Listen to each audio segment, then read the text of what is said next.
there are a lot of amazing things about how this story came together, but to me, one of the most amazing things is that this story was around the corner from you and you didn't know about it. Can you explain what I mean by that? Yes, I've lived in Kampala, Uganda for 27 years, ever since I made Mississippi Masala there with Denzel Washington. 1989 is when I went there.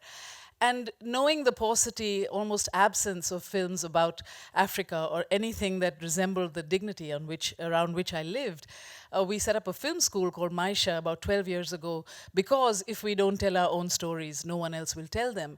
And the irony was, surrounded by 12 years of these stories, that the story of Fiona Mutesi came to me from Tendo Nagenda, a fantastic Ugandan vice president of Disney, who came to my home in Kampala and showed me this ESPN sports journal article, a little thing, about how this young girl, who sold corn for a living, was now heading to Russia for the Chess Olympics, and literally 15 minutes from my home, and I never knew her, and then I immediately was riveted, because I'm always attracted about people who are considered on the margins of society and how they make their work, how they find themselves, and often through a teacher, through a family, through a mother, through the whole prism that makes her work.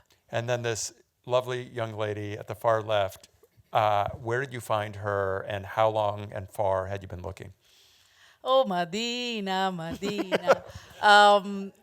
I must have seen 700 young girls, mostly in Uganda, and then also in Kenya and London. And it was in January. I had looked since July, and at the 6th month, like in January, my close friend Dina Stafford and my son, whom Madina calls her girlfriend, ask me about that one. Zoran was her casting assistant. They were taken to a dance company, Brother Mark's dance company, called Sosolye Dance Company in Chibuli, which is the neighboring community to Katwe, and they made a little picture on the phone of Madina in rehearsal, like in sweat and smiling, that fantastic smile over there. And I was like, first rolled my eyes like, oh my God, another girl. And I saw her, it was pretty arresting.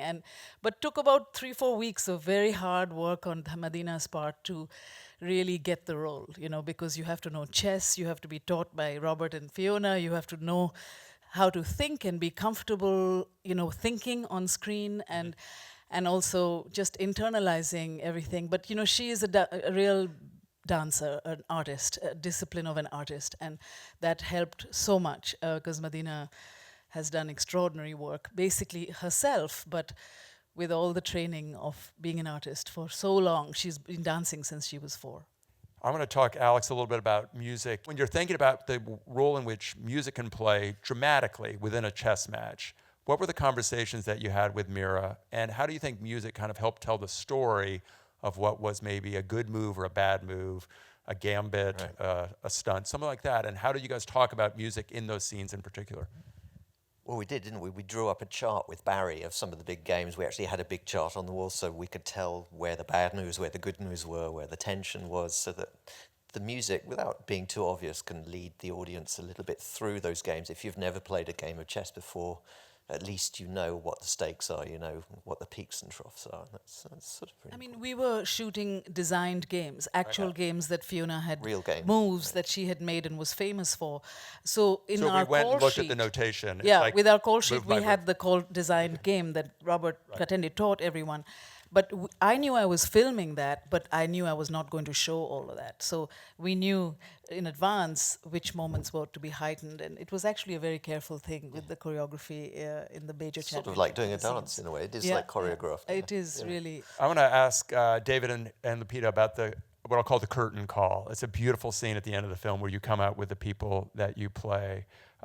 Tim Crothers has written a beautiful book about this story, but there's probably something that transcends the book about what you can learn about the character you're playing when the person is there with you. David, I'll start with you about your conversations with Robert and what it was about him that you saw in him personally that maybe wasn't captured in the book that you wanted to bring to the screen. Well, in meeting Robert and in watching actually Mira's, I think it's about 12-minute kind of documentary that she had sent me, a Fork, a Spoon, and a Night, which is a beautiful documentary that really captures the person of Robert. and then talking to him on the phone, and then meeting him in person. To be perfectly honest, I had very real trepidation about playing him because he is a saint. I mean, and that, typically speaking, is not the most interesting thing to play on film. You want someone who has some edge to them, who is human, Robert. And He's a mischievous saint. oh yeah. Oh no. And then with time, he's not that saintly.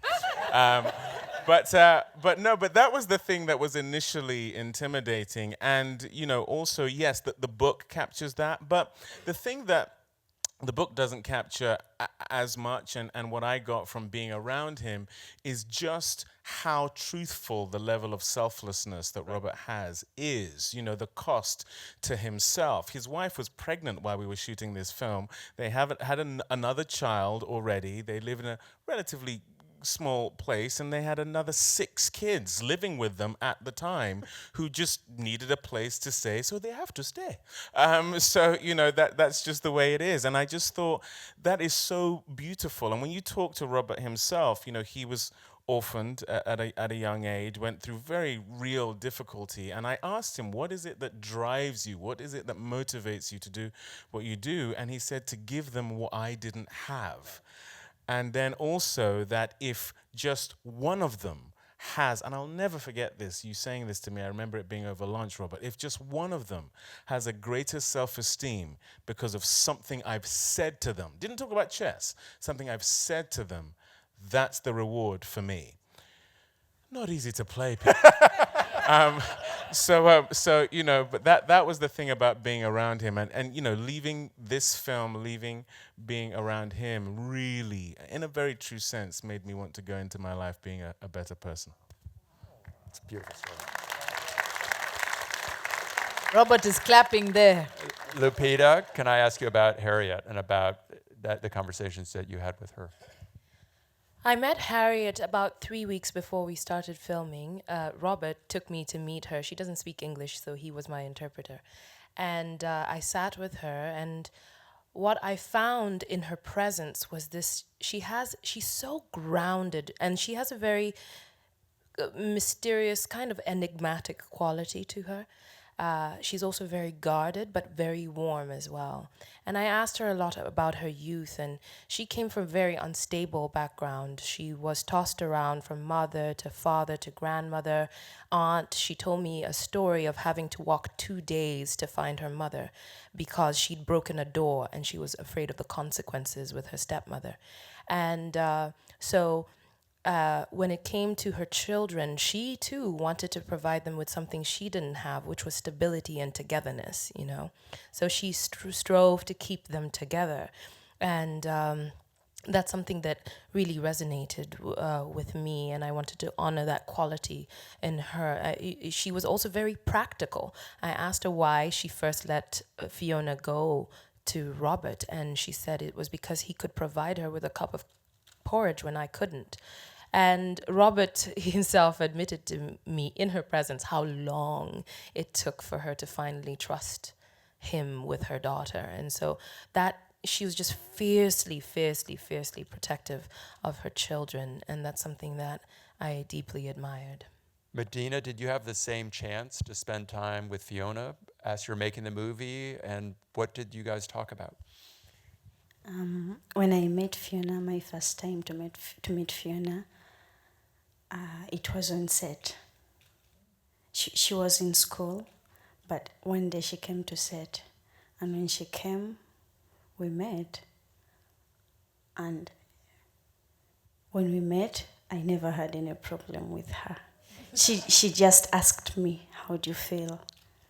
I told her I feel very fine, because what I'm doing is from my heart, and what I'm doing is like my story. So I'm doing the same thing I'm supposed to do. And when we met, she just smiled to me, and I did the same thing to her. Yeah. In terms of what you want this movie to look like and the way in which you want to depict these neighborhoods, poverty, the people who live in them, what were the important things that you kept repeating, that you kept talking about your department heads, about what you wanted this movie to be, and I guess at the same time, what you didn't want it to be?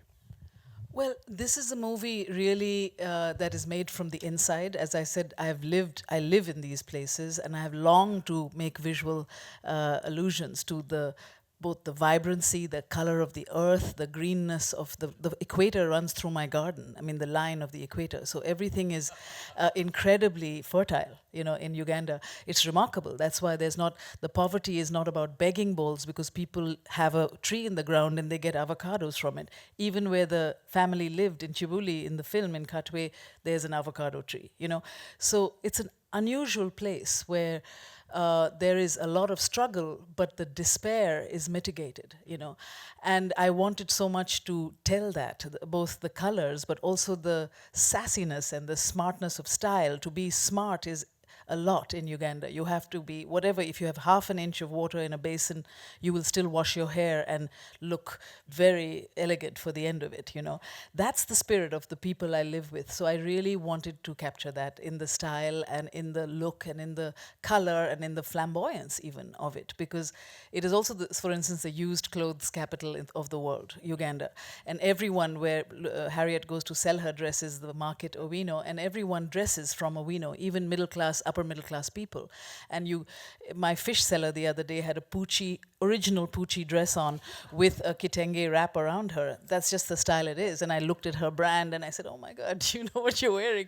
I mean, that's what, there are other stories there. But so, it was great to work with Sean Bobbitt, who is a child of Africa. He's made several films there. He knows it also from within. And with Miles Goodall, another cinematographer, the second cinematographer. And that combination was beautiful for this film. An observational feeling and then an immersive feeling of two kinds of cameras. But Stephanie Carroll, the production designer, has done many of my films, from Monsoon Wedding to Kama Sutra to many films. And her eye is impeccable. So even though the places are real, the locations are all real, I put Harriet in Gaba, that's my local fishing village where she sells, because the Lake Victoria is there, and you can't make a film or a story about Kampala without the Lake Victoria, which is as big as the ocean and in the center of the city.